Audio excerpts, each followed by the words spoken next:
Ok. Je donne la parole à Patrick qui va vous donner les dernières actualités. Voilà, actualité. D'abord voilà. La satisfaction de vous avoir tous réunis et satisfaction grâce à la présence de Céline Palussière, donc on va entendre de l'ARCA, qui est évidemment de Fabien qui vous a organisé toute cette matinale et l'a modérée. Satisfaction parce qu'effectivement on répond exactement aux missions que l'ARCA nous a données maintenant il y a un peu plus de 10 ans, pour justement d'abord répondre aux interrogations des patients, puisque c'est l'origine de la démarche, et ensuite effectivement avoir une compréhension mutuelle sur ces sujets de santé, d'environnement intérieur et de qualité d'air. Et je crois que j'ai le sentiment que ce matin la mission a été remplie. Chacun d'entre vous a participé et a pu écouter ces échanges et j'espère a enrichi voilà, vos esprits sur ces sujets, qui peut permettre également de développer des innovations. Rappelez aussi que le collège non seulement est interdisciplinaire, mais intergénérationnel, qui pour nous est également très important. Donc je remercie encore la présence d'Evelyne Géin, qui est responsable du master Sciences et Génie de l'Environnement, donc de Paris-Créteil, avec ses étudiants. Et c'est un des objectifs, c'est de pouvoir voir des entreprises encadrer ad minimum un binôme, voire plusieurs étudiants dans une discipline particulière, et pouvoir du coup plancher et au travers donc de notre collège communiquer auprès de vous et donc enrichir tous ces débats avec des visions croisées sur les mêmes sujets, mais allant de l'architecture, passant par le droit de l'environnement, en passant par la chimie, la médecine, voilà, permettant donc d'avoir des sujets. Et évidemment pour nous, parce que Airlab finalement est une société d'intermédiation entre les communautés médicales et la société civile et les professionnels, pour effectivement développer ces actions et communiquer. Voilà. Alors, justement, communication, chez nous, on démarre, on est tout jeune, hein, donc on démarre depuis à peine 1 an et demi. On a une petite équipe qui enfin s'est formée. Je pense à Aurélie Garnier qui est ici présente et qui est notre community manager, et nos deux stagiaires. On a développé effectivement d'abord un site pour le grand public qui s'appelle Mon Air Mes Allergies. Donc on communique évidemment sur Facebook, entre autres. On a également communiqué sur Instagram. Bon, c'est pas forcément le meilleur des réseaux pour ces sujets-là. Et en revanche, effectivement, le collège, lui, a une vocation d'être sur LinkedIn. Donc je vous invite évidemment à vous y inscrire, parce que chacun de nos membres a également une possibilité, tout ça modéré par Fabien et l'équipe du collège, de pouvoir diffuser justement des sujets techniques ou scientifiques que vous étudieriez dans vos établissements, et permettre donc de les véhiculer sur nos réseaux, donc LinkedIn, YouTube. D'ailleurs, tout ce qui a été aujourd'hui enregistré sera diffusé sur YouTube. Voilà. Et Airlab a également une vocation de communiquer auprès des professionnels au travers de LinkedIn. Très rapidement, donc voilà, c'est juste pour imager les actions menées pour effectivement la partie Mon Air Mes Allergies, qui est vraiment site destiné au grand public, avec de fait des informations, des cas pratiques et des sujets évidemment liés aux allergies, entre autres. Ensuite, évidemment, le collège, avec la lettre d'information dont vous avez un exemplaire dans le dossier qui vous est remis, qui est alimenté par nos contributeurs, que sont Fabien, Isabelle Bossé, très prochainement, je pense, Céline, et d'autres médecins. Des webinaires que nous organisons avec Fabien. On en a un prochainement, je crois, sur les salons de coiffure, qui est programmé. Et puis également nos contributeurs étant diffusés sur LinkedIn. Là, je présente Corinne Lepage. Voilà. Également pour Airlab, des sujets là, sur la qualité de l'air. Là, c'était l'actualité du moment. On a parlé pas mal des crèches dans les dernières semaines. Et puis également ce dossier de presse qui est également dans votre dossier, et qui permet de bien donner l'ensemble de la démarche, qui la résume et qui permet d'expliquer ce que nous faisons et pourquoi, avec vraiment cette idée donc d'apporter les réponses aux interrogations donc des patients, qui effectivement interrogent leur médecin sur des sujets qui ne sont pas forcément d'ordre thérapeutique, mais justement du bien-être, de la vie quotidienne. Et on essaye, au travers donc de leur capacité à rédiger des cahiers des charges, de pouvoir approuver et labelliser donc des produits. Dans une démarche qui est effectivement de transparence sur l'innocuité, la qualité, l'efficacité de produits ou d'équipements, mais également de prévention, qui est 50% de la solution. Donc dans l'amélioration de la qualité de l'air, la technique c'est 50%, le comportement de chacun d'entre nous, c'est les 50 autres. Et on peut espérer, et je dis toujours sans présomption de la part des médecins, puisque l'observance thérapeutique constatée est de 45%, donc le 100% n'est jamais atteint, mais en revanche, il y a une légitimité, une expertise qui vient des médecins, qui du coup est audible, crédible, et peut permettre d'espérer modifier donc ces comportements.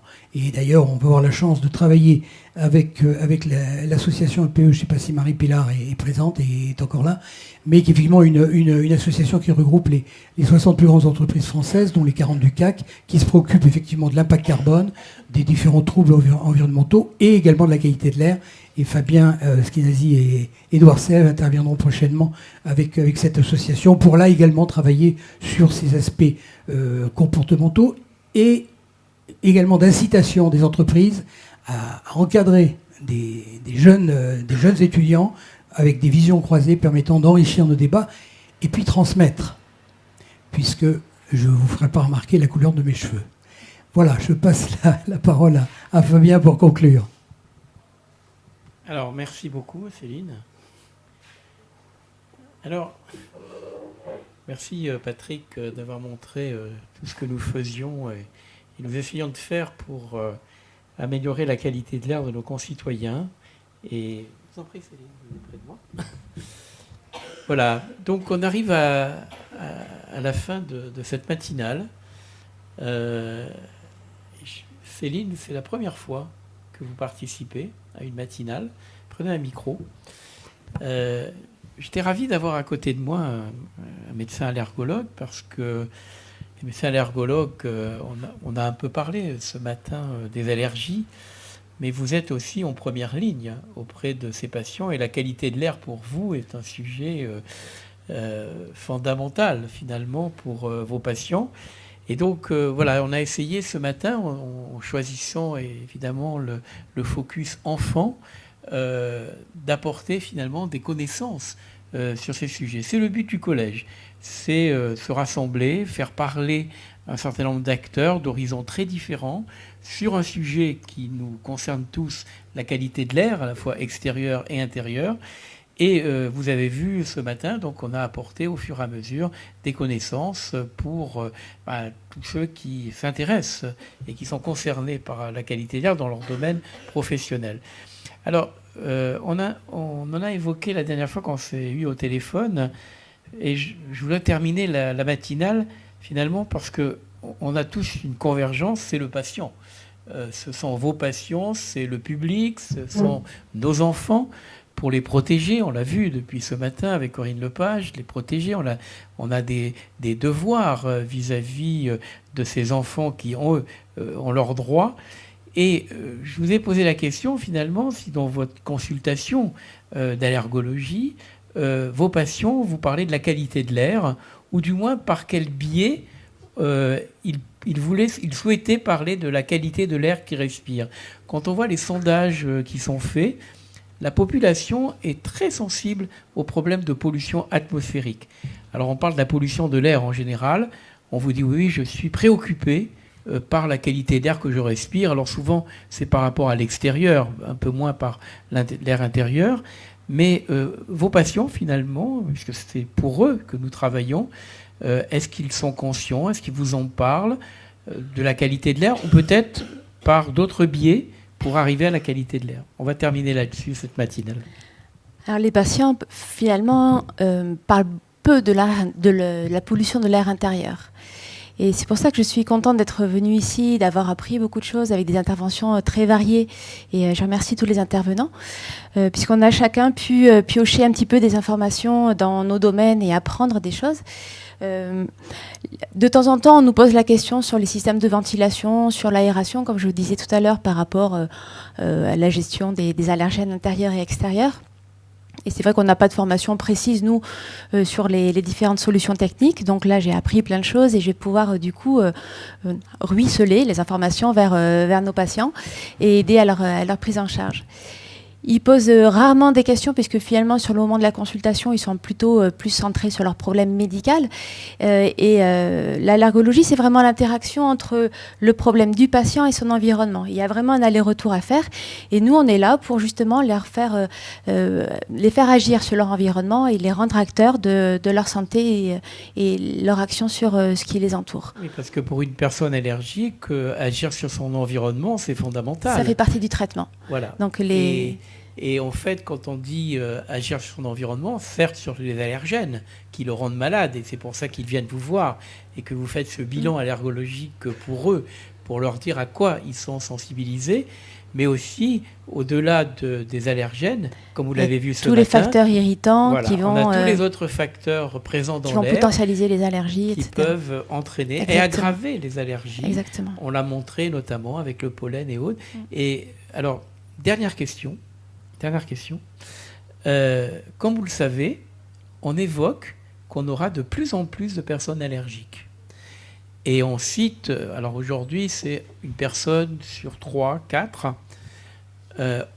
L'OMS nous a annoncé que d'ici 2050, si je ne me trompe pas, on aura une personne sur 2 qui sera allergique. Je ne parle pas des allergies alimentaires aussi. Bon. Comment va-t-on faire pour gérer cette question ? Parce que je crois savoir que des médecins allergologues, il n'y en a pas énormément. Et comment finalement on va prendre en charge ces patients qui vont souffrir de ces problèmes d'allergie ? Je peux vous dire que pour des personnes allergiques ou asthmatiques, on sait ce que c'est l'environnement. On sait le facteur irritant qui va nous gêner, qui va nous perturber dans notre vie quotidienne. Et finalement, comment on va faire demain ? Puisque ce matin, on évoquait avec Corinne Lepage aussi cette adaptation. Comment on va faire demain pour prendre en charge des personnes qui vont souffrir de plus en plus de l'environnement, et notamment d'allergies en particulier ?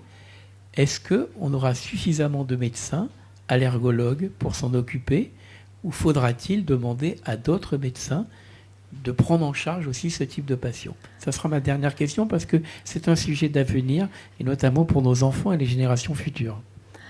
Alors à court terme, c'est évident, on n'est pas assez d'allergologues, donc ça, la solution, la réponse est vite trouvée. Donc vive les solutions de prévention pour justement limiter cette augmentation de l'incidence des allergies. Et puis la connaissance des phénomènes de traitement, de limitation de la pollution doit être diffusée dans la société de façon le plus large possible.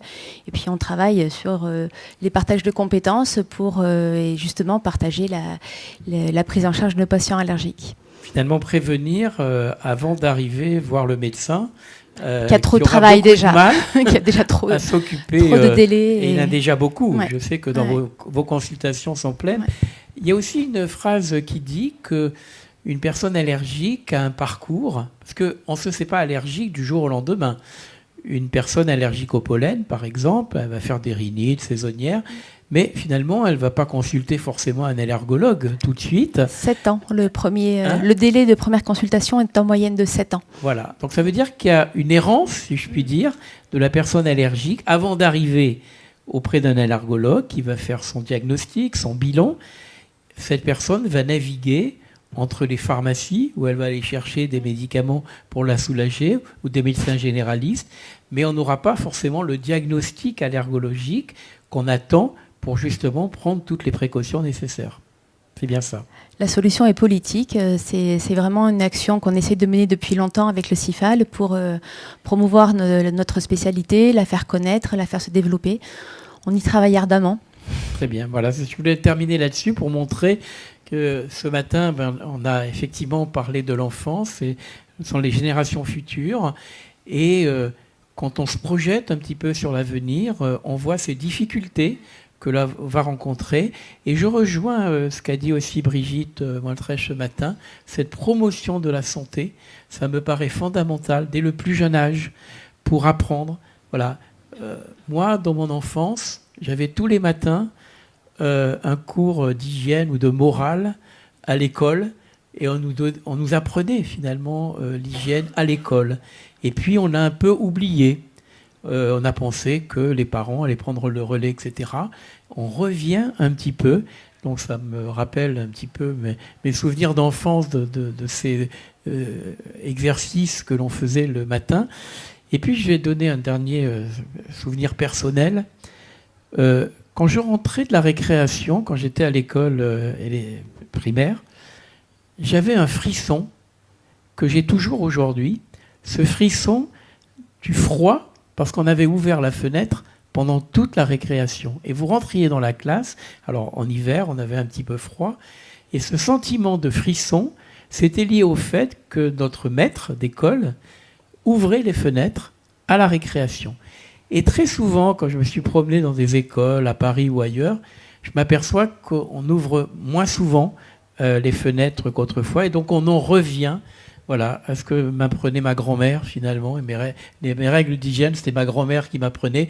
Et ma grand-mère, l'aération, c'était quelque chose de fondamental parce qu'elle avait appris par la tuberculose et les autres maladies infectieuses qu'il fallait renouveler l'air de sa maison.